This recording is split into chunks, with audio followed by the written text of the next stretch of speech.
Hey I guys, figure I might as well. Nerdarchy, for nerds, by nerds, and today we are hanging out with Bridget Hughes from Wayward Masquerades. Is that correct?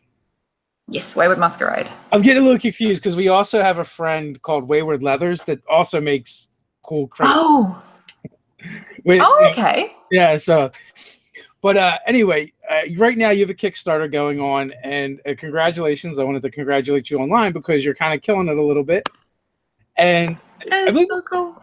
this is your second one. You make these like awesome, cute, cuddly dice bags before you did Cthulhu, well, Bagthulhu, I should say.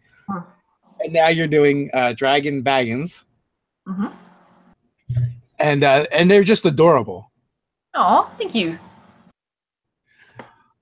So good morning. I know it's quite early there for you in New Yep, it Zealand. is 6:05 in the morning.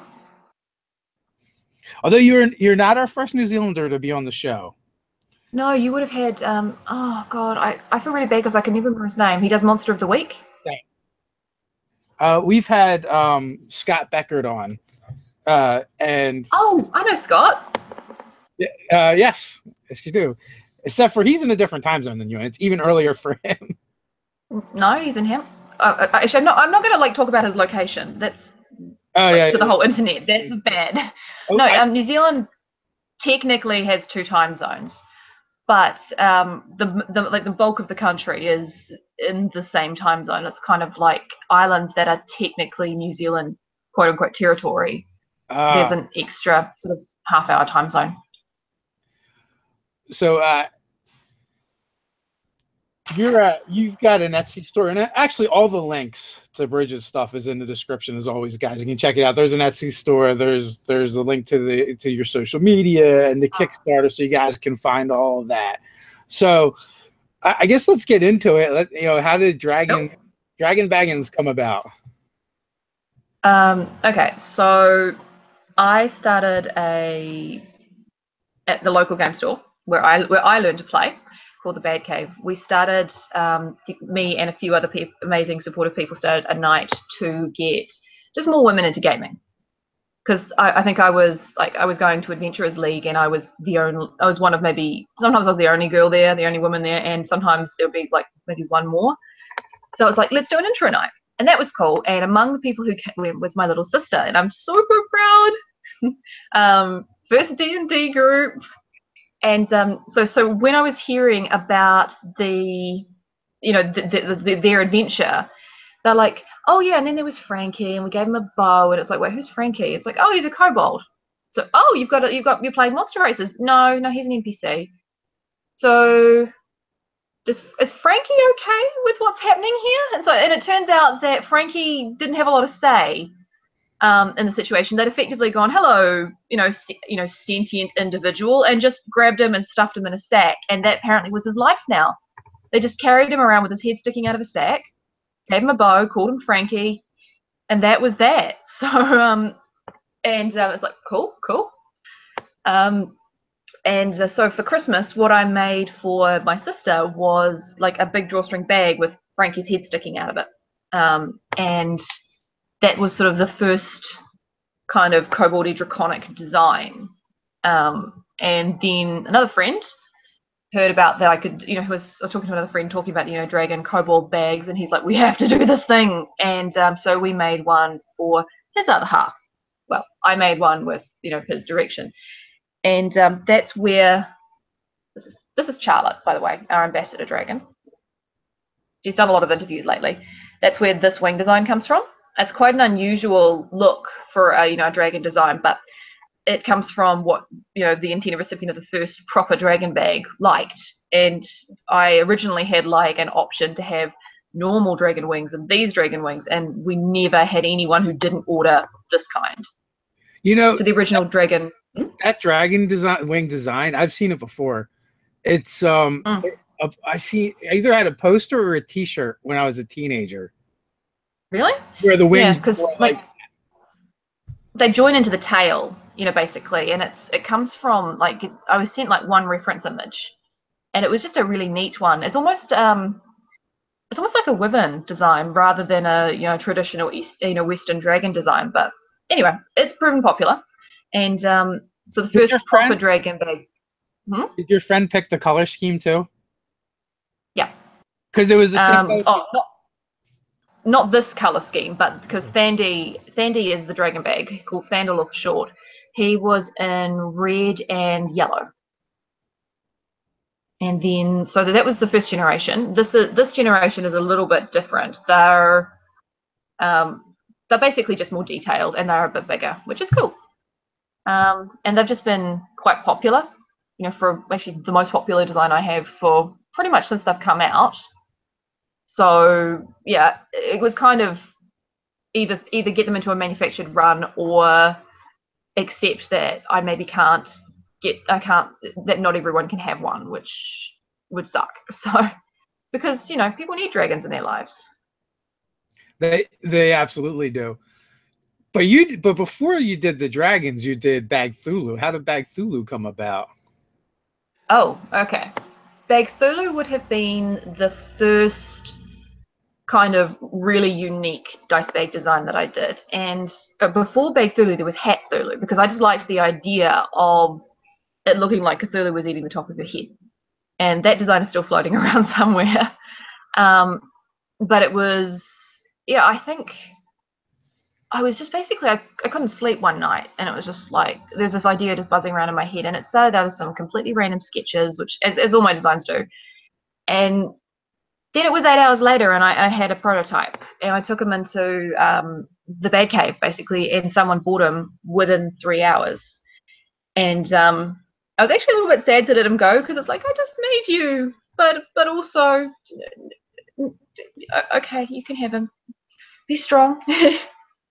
So yeah, and then again, he was quite popular, and then again, the Kickstarter was basically about taking something that I really couldn't keep up with anymore into a situation that's hopefully going to, you know, but basically just make it more accessible, and, you know, so that people can order and get one without sort of waiting for me to be free, because unfortunately now I have a waiting list.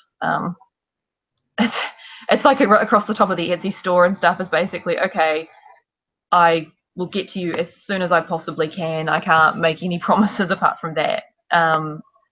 So in terms of work, so that's not ideal, but the goal of the Kickstarters is to help, you know, fix that problem by, you know, giving, first of all, a cheaper option, and secondly, making them so that I've got a stock. It's not dependent on me being able to make them this week. Accessible. Hopefully, yeah. Much more accessible than waiting for, you know, for you to make them, or, you know, if you get too many orders, you can't possibly make them all in a timely fashion. That has become the issue in terms of just being able to keep up. But, you know, hopefully we can do something with that, and it also means that there is that option. It's like, okay, you don't necessarily have to have something at this price that comes with handmade. You can, for example, have this other option. Okay, there's fewer color choices, but it's a cheaper option. You can, in fact, have a dragon to go on adventures with you for a little bit less, which is nice. I mean, they're still going to demand all your dice, but... How did you find your Bagthulhu bags manufacture held up to the ones you made by hand? Well, we're still in the process of approving samples, things like that, because there's been... I have to admit, like, the sample that I looked at first, it's not bad in terms of quality, I have to be honest. I mean, there's a little bit of me that it's like, this is my design and no one can do it better than me, but from a technical perspective, it's not bad at all. Like, there's the first round of samples, they tended to understuff the head a little bit, and they missed some very fine detail around the brow ridges, just things like, you know, they're slightly more sort of curved than they should be, or not quite as curved as they should be, that sort of thing. It's not big stuff, but you know, I'm allowed to be fussy. They're my babies. That's exactly what I was going to say. The little things that a mother's isn't going to miss. Yeah, it is an interesting one. But so, you know, I sent them some diagrams with like millimeter by millimeter measurements, and the reality is everyone is going to be slightly different because the detail is so fine. But I mean, that's okay, so long as the general sense and spirit of it is there. So how long have you been gaming and crafting? We can answer in any order you like. Okay, crafting as long as I can remember. There are every now and again when I'm cleaning out my fabric stash or my project stash, I come across things and it's like, oh yeah, that was 10 years ago.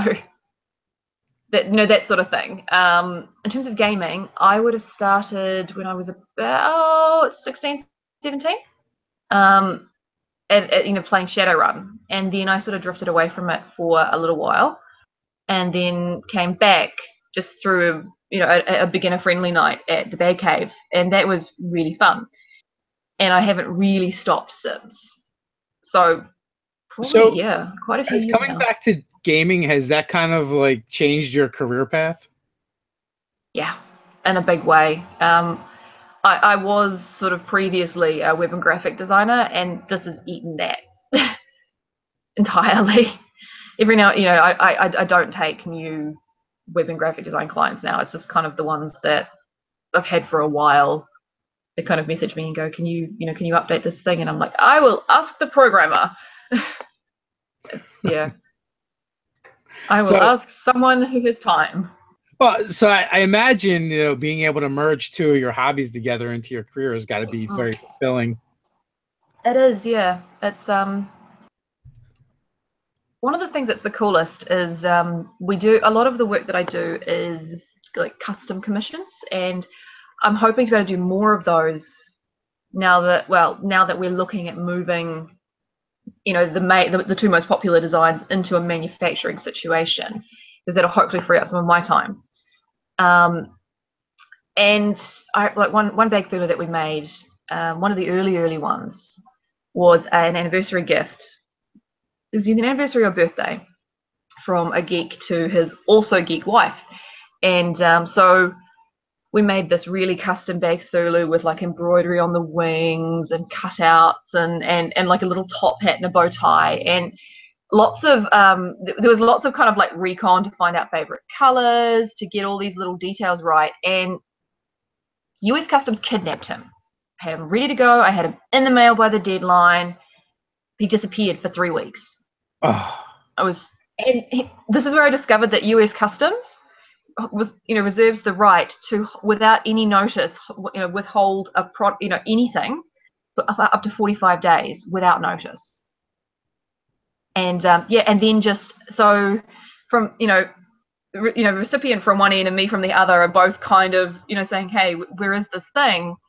And then all of a sudden, 3 weeks late, he just turns up. It was which was sad. But the cool thing was, apparently when she got him, she just ran around the house like shouting Cthulhu Vatagan, which is awesome. Or which is fun.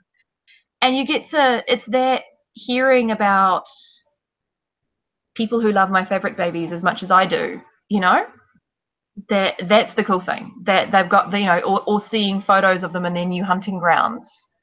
Like another one that went to Australia, I got like a photo of him like sitting on the shelf next to like what looked like a Cthulhu Wars mini, and well, not quite so mini, and with a whole bunch of Lovecraft books behind him, things like that. It's just cool to and when we're looking advertising for Dragon Baggins, like a YouTube channel that we were talking to was like, oh yeah, no, we actually know about your stuff already. One of someone brings them to games with them, and it's just like, that's so cool.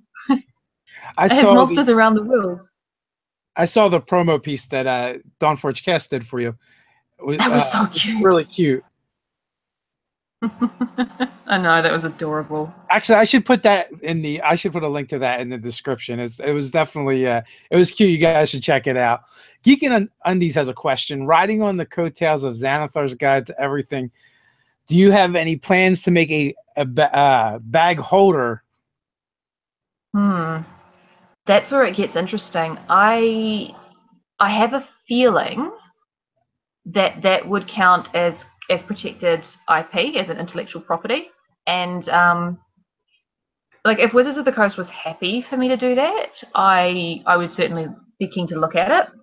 But I've had experience with people, kind of ripping off my ideas before, and so while I think that's super cool, I wouldn't want to go doing that without some idea as to whether or not that was actually okay to do. I mean, if Wizards of the Coast, I don't think you'd get away with that one, for sure. Yeah, I mean, if Wizards of the Coast are like, yeah, go for your life, hell yes. But if they were like, actually, no, that's ours, don't do that, then I think I would need to respect that. And I also believe I've seen Beholder dice bags out there, so they either have to be licensed or they're flying under the radar. But I imagine Wizards of the Coast would go after anyone eventually. Yeah, well, I mean, I suppose well, I mean, I don't know. Mike Mills liked one of my tweets once. That was a surprise. Yeah. I don't know. Maybe we can like make a campaign to be like, let us make this thing, please. Yeah. Well, But, the biggest thing isn't like Mike Murrows and Crawford and Perkins and those guys. It's going to be the legal department. Oh yeah. Well, if they want to do a co-op, I'm down with that. We can collaborate on this. So Geek and Undies, start tweeting at Wizards of the Coast. Yep. That's totally a thing. I will absolutely make them a Beholder dice bag. So do you remember what the first thing you crafted was? No. Well, it depends. Are we talking dice bags or are we talking like in my life? Just in general. Probably a lot of things that failed to begin with. I mean, if we're going back far enough, there's probably like some weird doll that I made out of a milk bottle when I was 5. It's that far back. But in terms of sewing things, soft toy things, I mean, you go back maybe, almost 10 years now. Not quite, but I designed and made most of the costumes for a kids show that I did some directing type stuff with. It was with permission, based off of Jane and the Dragon. My my adoptive niece, tiny cohort person, wanted to do a show, and we got permission, and so like dragon costumes, royalty costumes. There was a pig, that sort of stuff. You go back further, I mean, lots of jewelry. I've made lots of headpieces, things like that. I have a poison ivy costume somewhere that really needs to be repaired. There's, what else have we got? A lot. There's a lot of hats out there. There's bags, all sorts of things. So we'll go in a different direction. What is the piece you're most proud of? Your favorite? That's tough. Okay, so there's a bunch of them. Definitely my poison ivy outfit I really like, primarily because of the cloak. Actually, tell you what, I'll go get it. Just a second. Oh, we're going to do some show and tell now. Yeah, totally.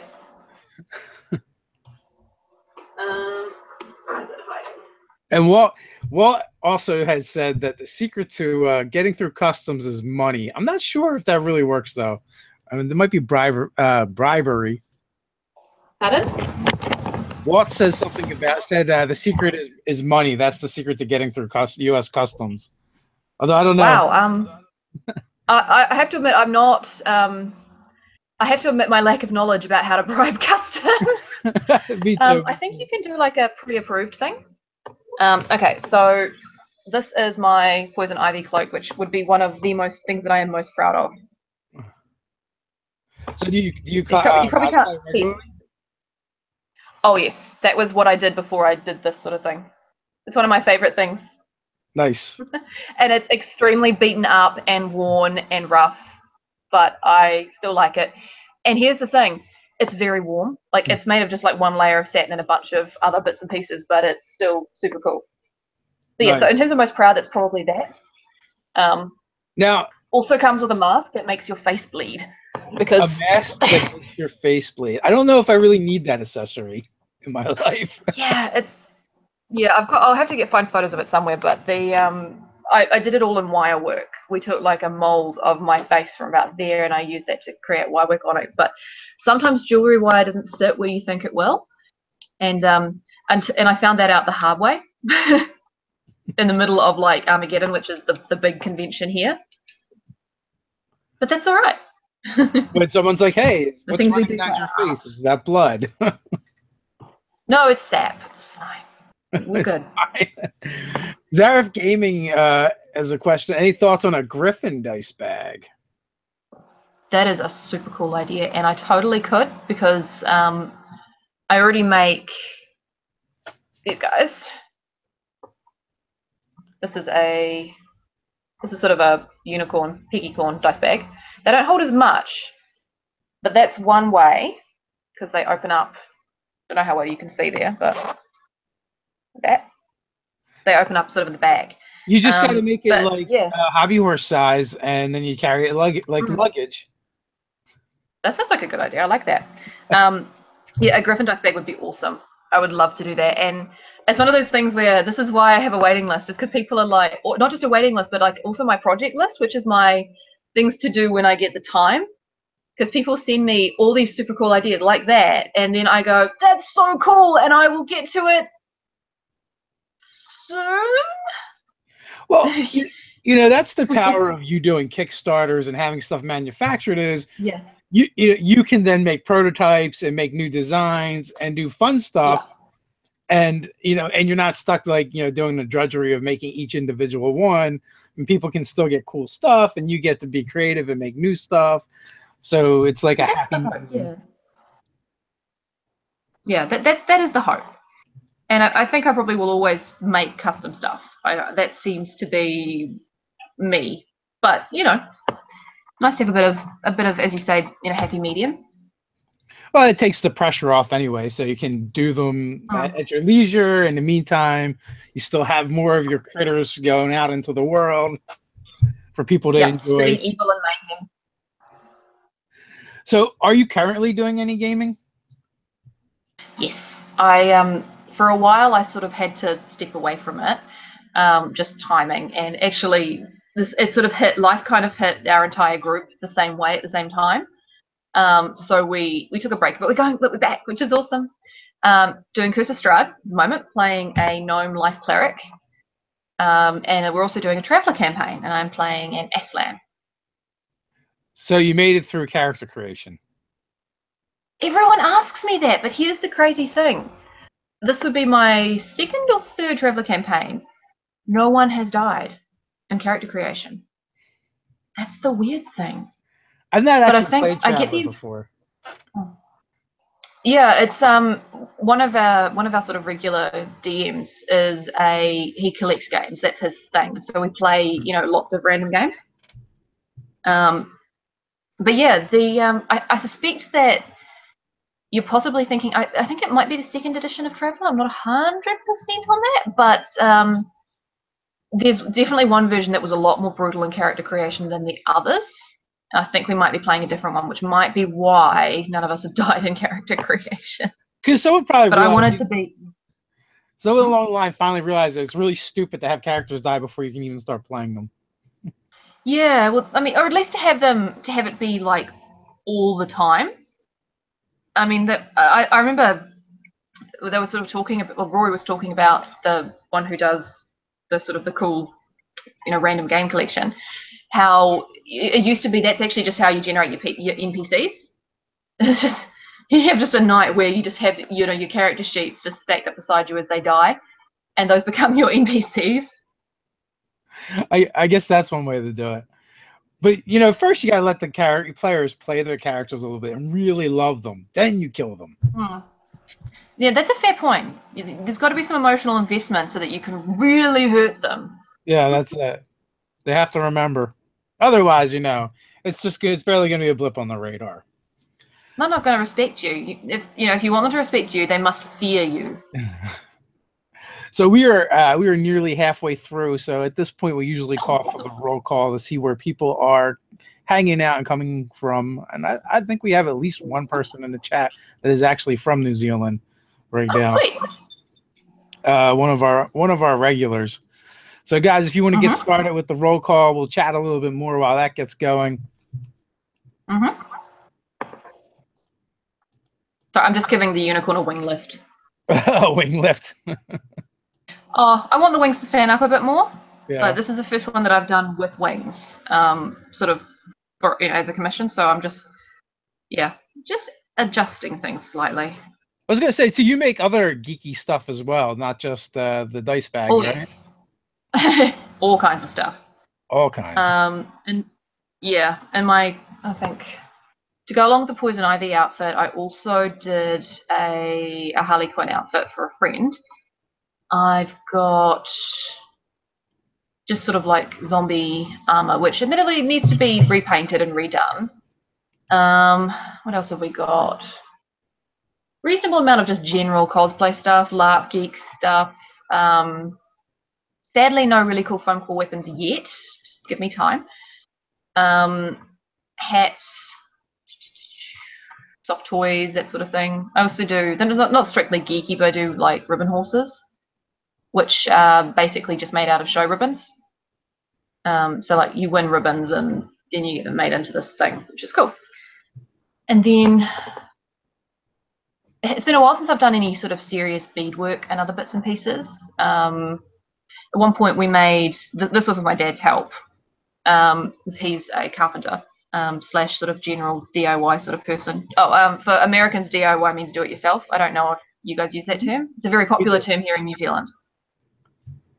Very popular term in New Zealand. I'm going to jump into the chat now and see where people are coming from. So we got Todd is in Dallas, Texas. We have Salem, Massachusetts in the house with Comrade 2261. Zaref Gaming is in Rodizio, New Mexico, I believe. We've got Raven coming to us from the OZ. We got Toronto with Uncle Peter. We got Kyle with Castlegar, British Columbia. Florida's in the house with Gonzo the Great. Pittsburgh with Paul Jamal. Cleveland is in the house with Doug. Walt is coming to us from Kentucky. We've got Lincoln in Sweden. Carney's Point, New Jersey. We've got Washington in the house with Frigginator. We've got Tampa, Florida with Grin Lynn. Elf Bait is in Edmond, Washington. We've got Rio Rancho, New Mexico with Shallander. We've got more Sweden with Patrick. We've got Bristol, Connecticut with Rizantau. I'm not sure how you would say that. Reading names is part of the fun. We got Robert in Washington, D.C. We got Denver in the house with Walt. We've got, and now they're back to just chatting. So that happens all the time. But we got people hanging out with us from all over the world, which is always a lot of fun. And since I started reading it, they'll jump back and start telling me where they're from again. We got Meat Moo from Cape Canaveral in Florida. So people all over the place, which is always fun. It is. So right now you're playing both Traveler and 5e, I take it? Yeah. Nice. So how do you like 5e compared to the other editions, if you've played other editions?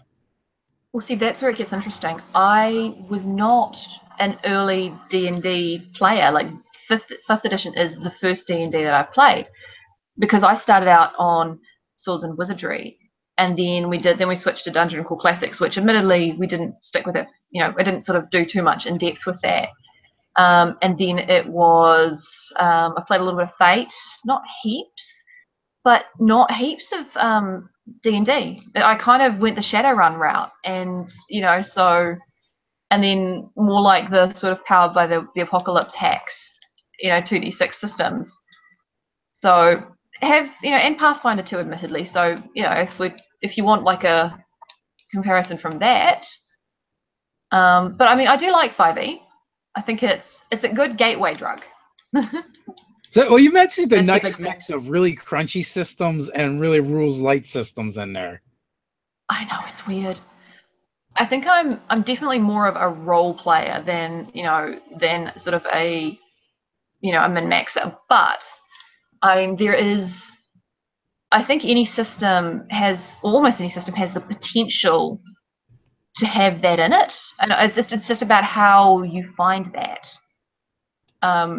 In terms of Pathfinder, it's like I would look for ways to make a character, I look for my skills and things like that, not so much to be useful in the game, but to fit the background, or things that might generate interesting stories. But at the same time, it's still nice to have some basic abilities, because when you need, when you need AC, you really need AC. And it's like, I'm not so dedicated to being to being true to character that I want my character to get shot full of arrows.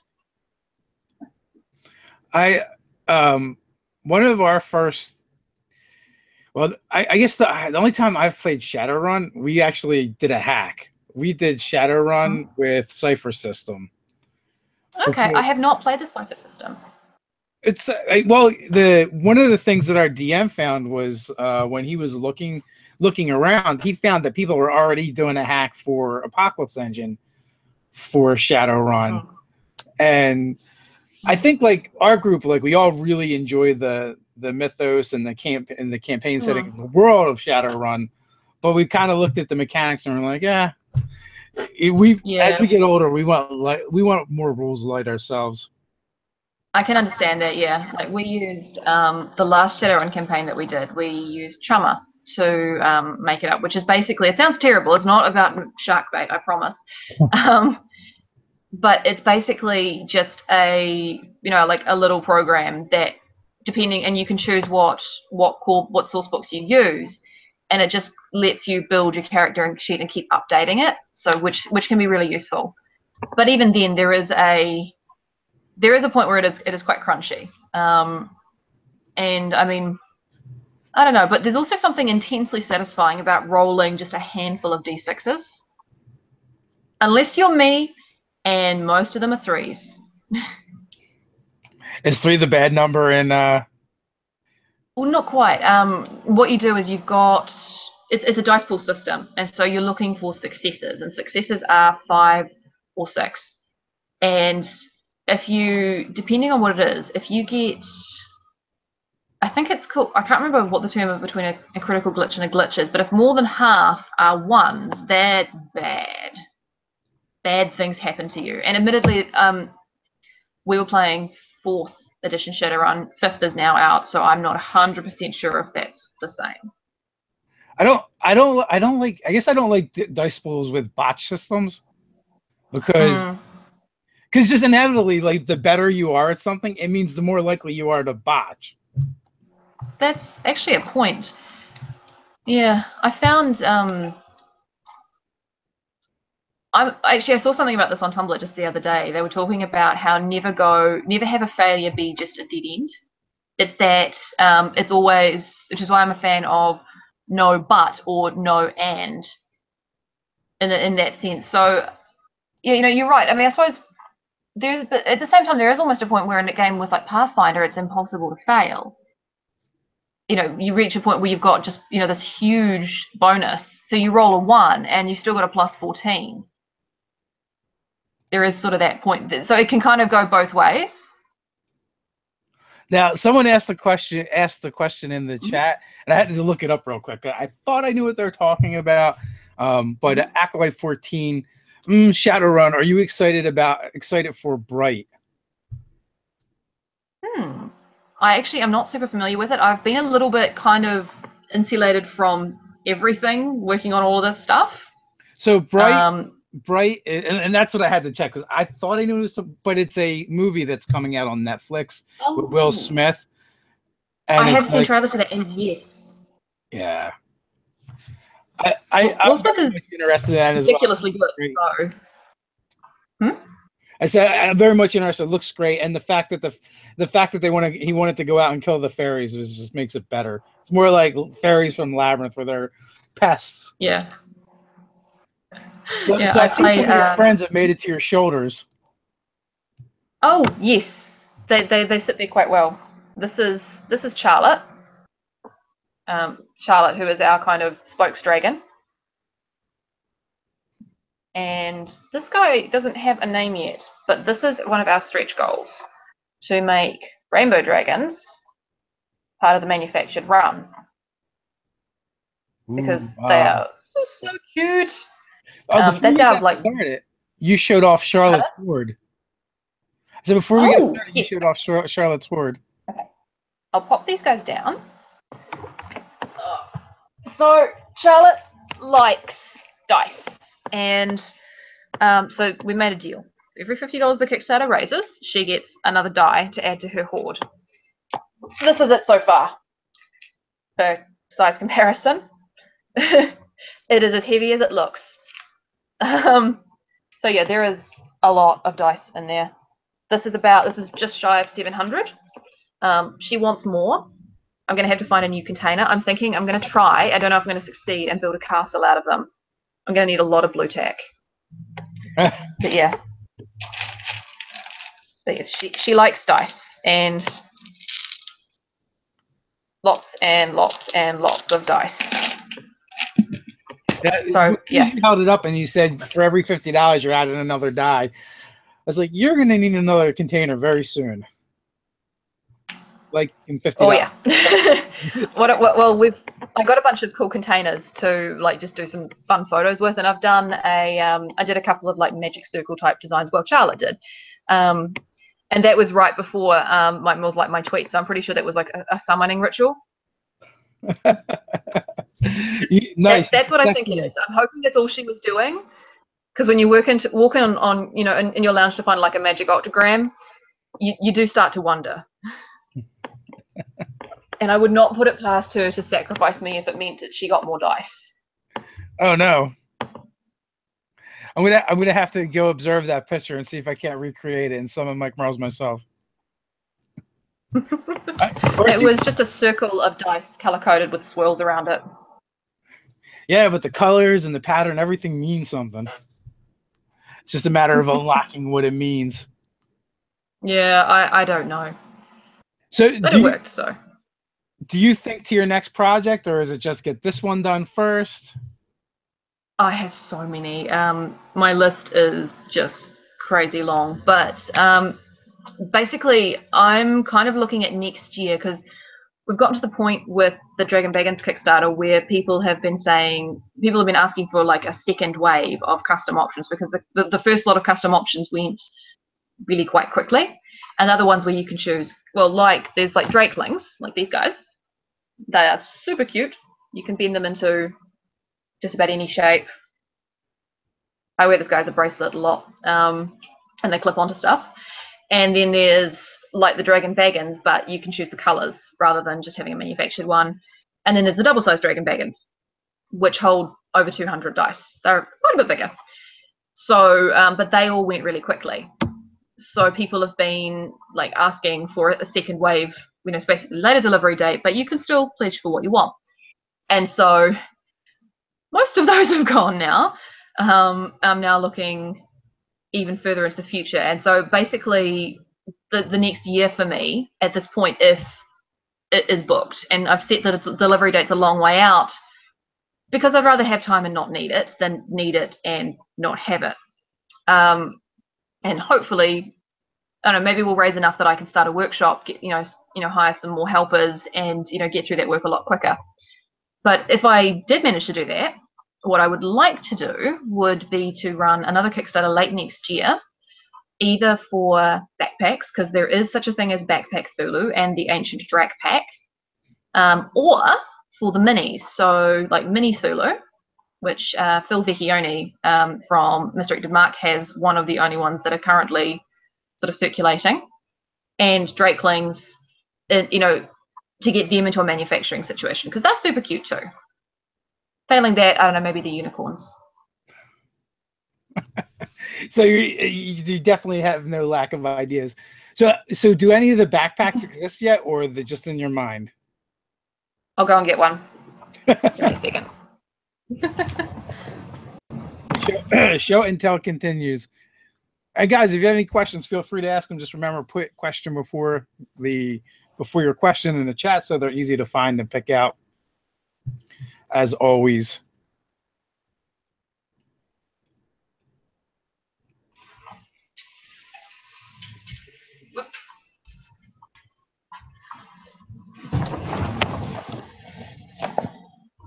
It's huge. Oh wow! This is the prototype that I made on my tiny little, my little home sewing machine. Here he is. I'm not sure how well you can see him. Oh, he's great. It gets better. Hang on.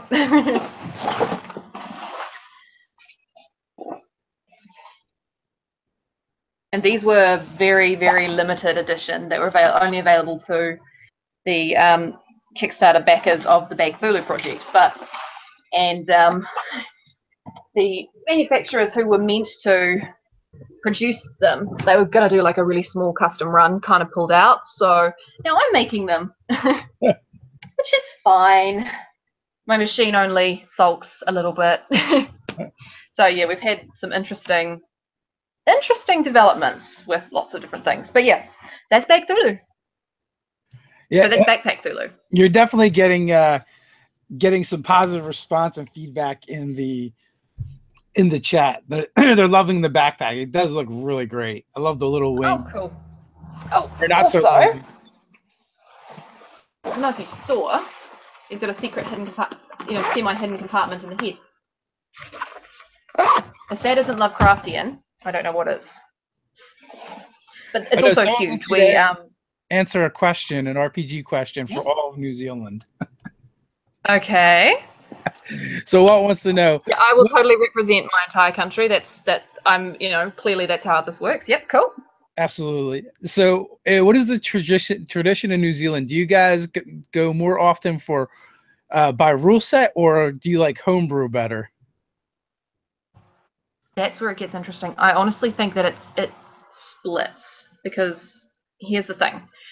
Depending on where in New Zealand you go, there are different sets of communities that are kind of well set up. Like there's a city called Christchurch, and with the university there has a very active club, and they've probably got one of the busier clubs in the country, and they are very much not so much homebrew, but there's a lot of, that was where I picked up my love of APOC World hacks. There are a lot of sort of 2d6, role play heavy rules, light systems there, with a little bit of 5e just more recently. Whereas in Palmerston North, where I'm from, we tend to be a little bit less homebrew, a little bit more kind of Pathfinder Society, Adventurers League, and then there's this little smaller group which I'm in, where it's like, let's just try all the systems. It's like, oh, well, someone's away tonight. Let's play Paranoia, because shooting your friends in the back is exactly the way to bond. Nothing says love. Oh yeah, nothing says love like shooting you because I accused you of being a traitor to hide the fact that I'm a traitor. Absolutely. So yeah, Acolyte. So yeah, it's very much broken up by area. Question. Mm-hmm. Rugby or football? Me personally, or the country? I think you personally. Okay, I'm going to insult. I'm going to offend by saying this. Probably most of the population of my country, but I'm not actually into rugby, and I'm not into like gridiron football or soccer football. And the thing that I just find hilarious about rugby is that to me it's extremely homoerotic, and I mean there's nothing wrong with that, but I don't think the people who necessarily watch it are intending it to be that. But for me, it's a bunch of really muscled guys running around, because it's a winter sport, running around in the rain and the mud in these really little short shorts, and they have what's called a scrum, where they basically wrestle each other. And it's not my thing, but absolutely fine if it's anyone else's thing. But yeah, there seems to be a lot of rugby is probably the biggest sport in New Zealand, but which is why it's very unpatriotic for me to not be into it. But sports ball, what are you gonna do? I think we're mostly nerds and geeks here anyway, so I don't think we've really there's a huge demographic of crossover with sports. In my house, my wife is the sports fan, and I'm like, whatever. I can take it or leave it. Yeah, I mean, I don't mind sports. I mean, and if it works for you, awesome. I'm just kind of like, but that's exercise, that's effort, that's and I mean I'm quite happy to do more outdoorsy stuff, but sports not my thing. Yeah, I like picking up heavy things and putting them down. I don't actually like doing a lot of running and stuff like that. I'm like low and wide, so it doesn't go well for me. Short, stubby legs. So, Fair enough. Comrade 2261 has a question for me. How much for that? How much for the Cthulhu bag? Oh, the backpack Cthulhu, or the Bagthulhu the dice bag. Backpack. Okay, so they are currently not available for backing pre-order right now, but and this guy here, this guy is a prototype, and I'm not giving him up. I literally had like bleeding marks on my hands from trying to force the wheel of the sewing machine around by hand to finish him. So there was literally a blood sacrifice to bring him into the world, and he looks very unhappy with me hugging him right now, but I don't care. I'm technically his creator. I'm allowed to do this sort of thing. So I'm not giving him up. But in the future, I would like to make them available. They'll probably be about $250 New Zealand. That I'm not exact. I'll actually just quickly look up what that translates to. Now, oddly enough, when you were hugging your Cthulhu backpack, that is like the same expression my cat has on its face when my wife hugs it. Okay, so if they remain a handmade item, which sometime next year when I have everything else tidied up, squared away, sorted out, and I've kept, and I have honored all, my existing commitments and promises, they might be available for anywhere from 250 to 350 New Zealand dollars, depending on where I'm at, and that translates to about 170 to 240 US dollars. So that's if they stay handmade. That's which is they are not a cheap item, but we can get them manufactured. That's one of my next big aspirations once everything else is sorted. Handmade generally is not good for anyone unless you have a lot of money. Or you have customers that have a lot of money, because either you have to spend a lot of time making one thing at a time, or and then you have to sell it to make it worth your time. So generally, when something can be mass produced, it's much more appealing to a broader swath. Well, that's where it gets really interesting. I have been surprised at how popular the custom slots in the Kickstarters have been, to the point that people are demanding more. And I'm trying. I'm working on it, guys. I'm trying. But see, that comes back to the problem, because you don't have time is finite, so you can only make so many. Or like you said, you're gonna have to hire minions or something to make them by hand. Yeah. Well, I have some super cool helpers already, but we really need a workshop. Like at the moment, it's my lounge.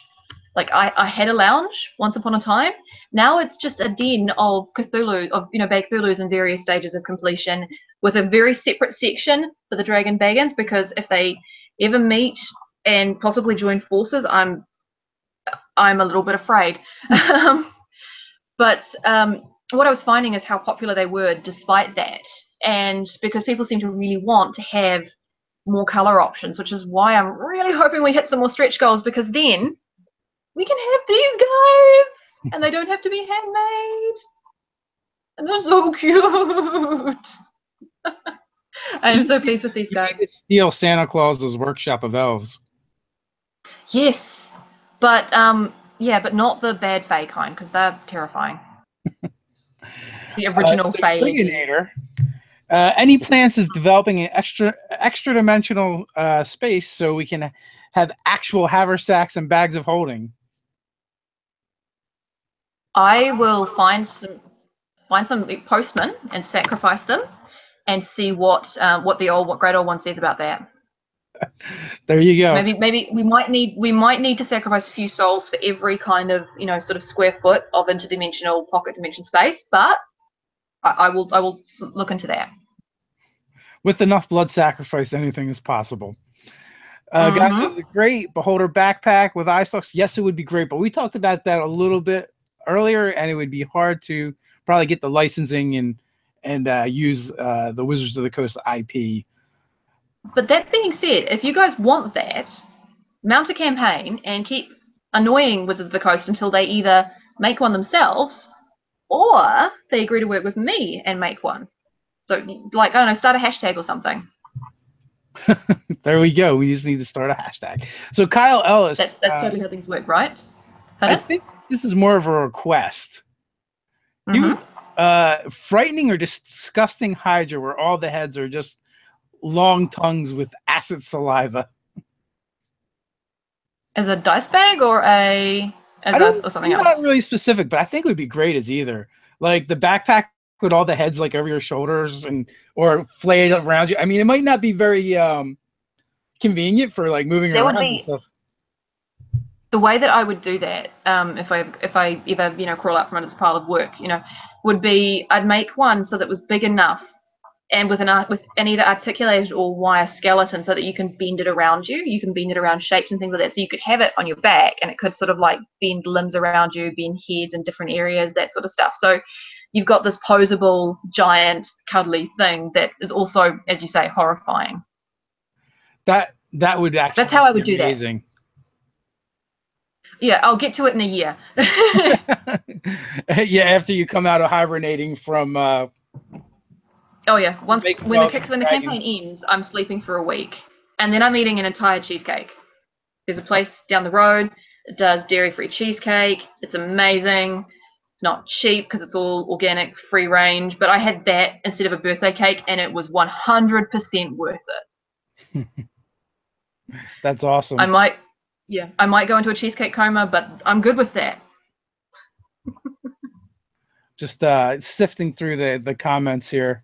Apparently, the whole like sports talk like created a whole section of them talking about sports. Which happens. So we do have some overlap. Yeah. One of the things that happens here in New Zealand whenever there's a big rugby game is because they've started taking like the live versions of the rugby games so that you can't like onto a paid channel so that you can't necessarily, some of them you can't see until like later on. And so there's this thing where like no spoilers, like rugby fans have their own version of no spoilers. And so there's very much, yeah. So Friginator has a question, but I think this one's already been kind of answered. If you start mass production, would you still take custom orders to make by hand, obviously for more money? And you've already said that's actually what you like doing, is doing more of the custom stuff, and it frees up your time for that. Yeah, pretty much. Like it's about like I definitely need to get everything sorted, get it away. Like I said, waiting list. But yeah, that's what I want to do is more custom stuff and new designs, other bits and pieces. And it might get to a point, I'm really hoping, that we can, set up a little workshop, a couple of other little weirdos like me. But they don't have to be little; they can be big. That's fine too. With some decent machines. The coolest thing about our sewing workshop is the machines you get. It's Mad Max. It's so freaking cool. They've got like press clickers, which is like, imagine a waffle maker, but instead of like the mold for a waffle, you've got like cookie cutter blades that with 13 tons of pressure, and they don't like grind the fabric down like a pair of scissors do. They basically just press and cut it out. And then you've got like industrial cutters, which is basically a mobile bandsaw, which is terrifying and awesome. And then you just have your standard industrial sewing machines, which like do not mess with those things. They will stitch through your bones. So I just want like a Mad Max workshop. This is the most metal description I've ever heard of sewing. Yeah, I know. People think that shit's not hardcore. You realize when you hand embroider, you get really, even with a thimble, you get really good at angling the thread so that, when you've stabbed yourself and it's bleeding, that the blood is on the underside of the design. And a friend who was being super awesome and helping me, like the blades that you work with are so sharp. Actually, I'll go and get one more thing. We'll do more show and tell. One more show and tell. That's crazy. Yeah.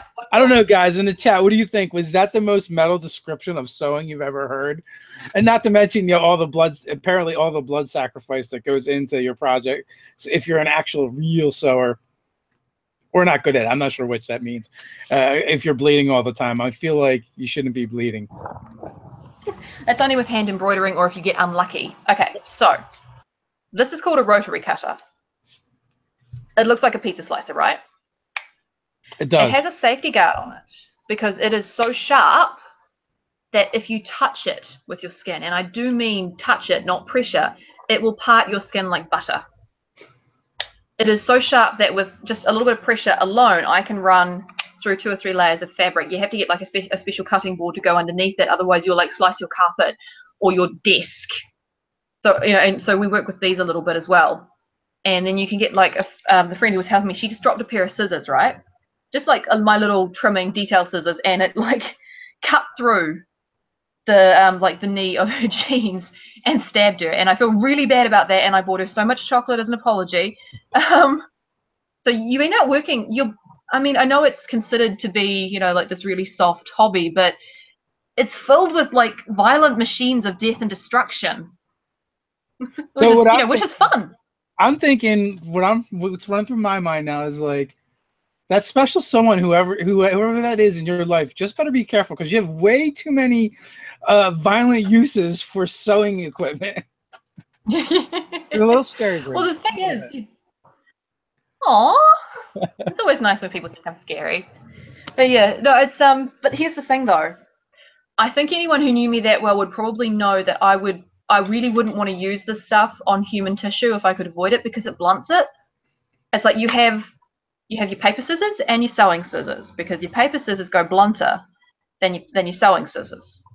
So it's like, okay, if I was gonna, I don't know, do something awful to someone with this, I'd feel bad because then I'd have to get a new blade because it would be no good for fabric anymore. Also, I'm pretty sure like blood would mess with the bearing. I haven't planned this at all. I am not in any way considering how I could do that. Also, I never expected the talk of blood to be in so much in a talk of sewing. I never expected the infusion of so much blood. And you seem to be into sacrifices, so it kind of all works out.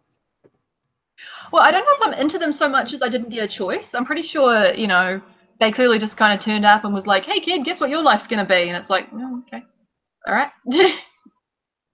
Well, that's awesome. And I get cuddly monsters out of it, so it could be worse.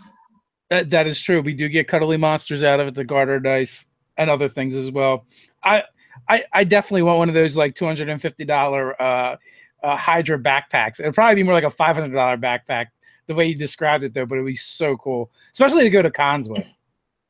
We'll tell you what. We'll work out something where you can be like one of my, because I'm in New Zealand, I can't do the con circuit. At least not until I'm magically rich. I don't know how that's going to happen, but we can hope. You can be one of my like showcasey people, and you just like take cool stuff around and show it to people. Nice. Because we did that at a CattyCon with the Dragon Bagons. So there's like on Twitter just a whole bunch of dragon selfies, which was super cool and really cute to see. It sounds like it. So we are at the hour mark. Final words for the people watching. Basically, we would friggin' love your support on the Kickstarter. Thank you so much for listening. And if you have not played Traveller, you should really try it. There's this droid that you get as an Aslan, and it's like a skeletal mouse with spikes on it, and you stick your food on it, and it runs around, and it reminds you of home. And that's what I took away from Traveller, is that giant lion people have droids shaped like mice so that they can chase them to remember home.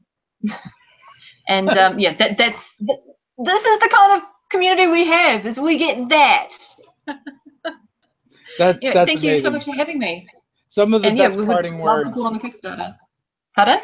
I said some of the best parting words we've had on the show. Well, Bridget, thanks for coming along, and everybody, thanks for hanging out with us today. Go check out the Kickstarter, as well as follow Bridget through the description. You'll find all the social links. So until next time, guys, stay nerdy.